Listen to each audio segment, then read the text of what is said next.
nice one. Get him ready, Johnny boy. All right, the way to start off, I can still see the dock. We haven't even left the dock, basically. Hey, pre-spawn bass, cold spring, this is the time. 55-degree weather. 55-degrey water. I'm Bob Murray, Delaware Valley Outdoors. Stay tuned. It's going to be a good one. Ooh, give me a little sugar here. Good job, Robert. I got him on my spinner.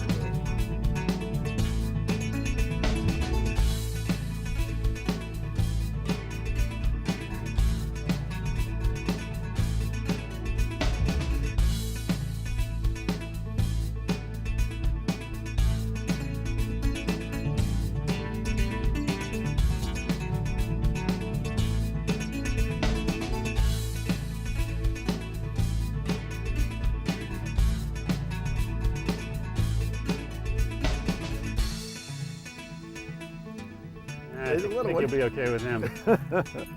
No help from Hoss. Whoops. Hey, we're fishing pre-spawn bass. There's a little one up on the bank. Look at it. He's still a healthy little fish. Water temperature is about 55 degrees. And what we're trying to do right now is just kind of figure out where the fish are staging. John, let's just talk a little bit about what we're looking for right now. Well, with the water temperature where it's at, we're really expecting the fish to be very active. We're expecting them to be up on the flats, close to shore. We're trying to find any type of emergent weed growth. And we're looking for fish that are really moving and fish that are actively feeding. We've had some stable weather, and right now we're just trying to cover some ground and figure out exactly, the types of areas that they're holding on. You mentioned covering ground. One of the things that I'm throwing is my spinner bug here, my spinner bait. And that's a great bait to search for fish, because if we start finding them that way, then we know that they're aggressive, and then we can adjust our tactics to it. But we can cover a lot of ground rather than just throwing slower baits that we can't use. Now again, the bait that I'm using, because of the conditions, I think we have a little slight wind going here, a little breeze. A little breeze, just a little bit of chop. But what that does, it just breaks up the tension on the water, which is perfect for a spinnerbait, especially this time of year. We were saying earlier that if it was dead calm, we probably wouldn't be throwing the spinnerbaits, because you'd probably see them just a little too well. Yeah, and so again, I'm just pitching in everything. We got a lot of weed cover, emergent weed cover. We're kind of hitting some logs and stuff like that. So these fish are just going to move up. They're going to be out heading towards the bank because they haven't spawned yet. It's not ready yet. Still probably at least 2 or 3 weeks away from that. So this is what we're going to do. I think I got another one in here, John. I think you do. I know you're going to make me throw that spinnerbait soon if you get another one. He smacked it anyway. Long and lean. I think he's a pickerel. Yeah. Yep. I'm really showing my friendship to you that I'm helping you with this fish. Went with the trailer hook. You got him with both this time. Can you get John? Yeah, I got him. There you go. There you go. Yeah, nice little picker. Pretty. He got a little fat belly on him. Yeah, he's long. He's probably 18 inches long. Good looking fish. See ya.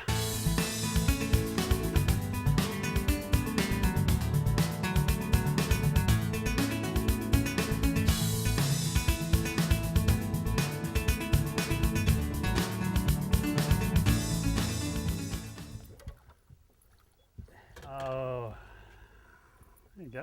You can get him yourself. Thank you, Jenny boy. Getting a little bigger now. Yeah. Now let's just talk a little bit more about this edge that we're fishing and why we're doing this, because we get in here and get some fish out.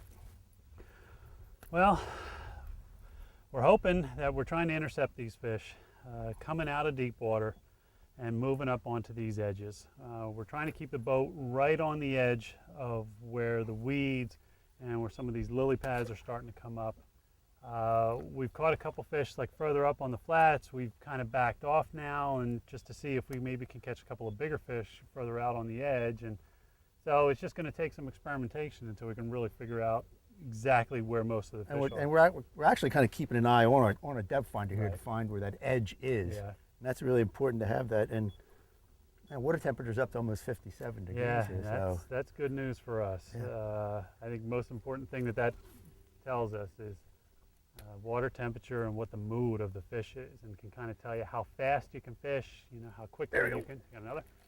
Yep. Double them up.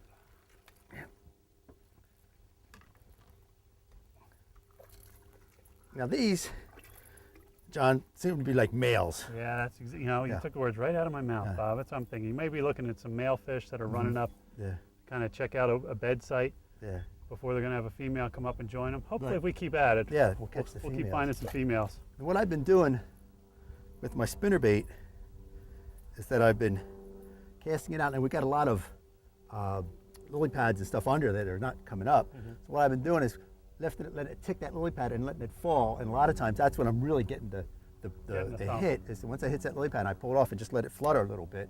So I'm not giving a constant retrieve. I'm just breaking it up a little bit. I think you've convinced me. Time for me to throw the spinnerbait now, isn't it? Begrudgingly, you know I will. I don't have that much pride.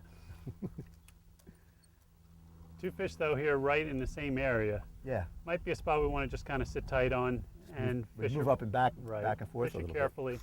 And see if we can find a female here that's moving.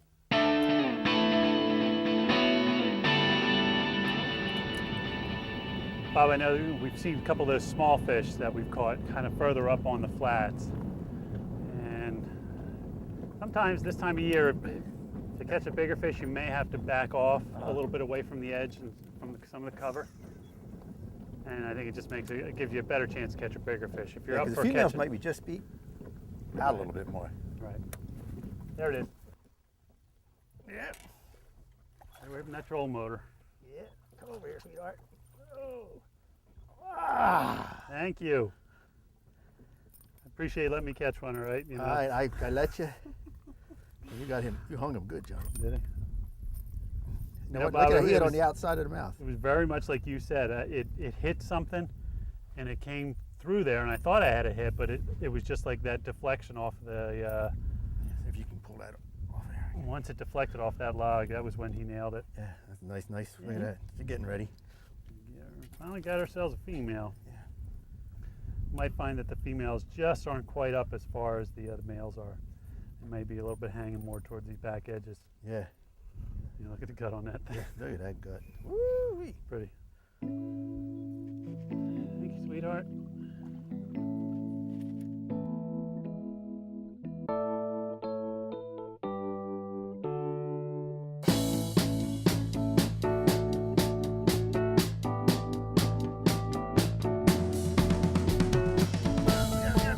Yeah, that's fish. He's not that big. No, he's not that big. Another male. Yeah. Another male. Up shallow. What I have on my bait here, it's a small male, but again, they're up in that little area, is that, oops, get the water.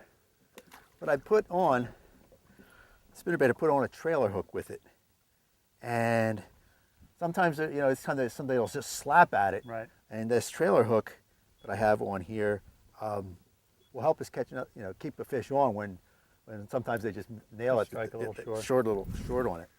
I also think it's important that, you know, up here where we're really throwing on these shallow flats is we've gone to a 1/4 ounce bait because there's so much weeds and so much lily pads underneath the surface that anything heavier than that, we're just going to get hung up. Right. And we're just getting too much weeds. And so even the size of the bait is pretty important. And one of the things that, again, we had mentioned it before, but we got this nice little chop to the water. Yep. And when you have that, that is perfect spinnerbait. Absolutely. When the wind starts blowing, it's one of the first things I'll pick up. And I have, chartreuse and white is probably the combination that you might want to. It's almost like generic. Yeah. When in doubt, chartreuse and white's a good way to go. And with we have a little bit of sun, a little bit of cloud cover, high clouds here. So I'm throwing, I call it turtle shell. Yeah. Bait, and you're also showing it. Yeah, I've got a turtle shell bait. And the only real difference we have is I got a gold blade and you've got the silver blade. Yeah, 2 silvers. So chartreuse and white. The water's got a little bit of a sting to it. It's not muddy. Right.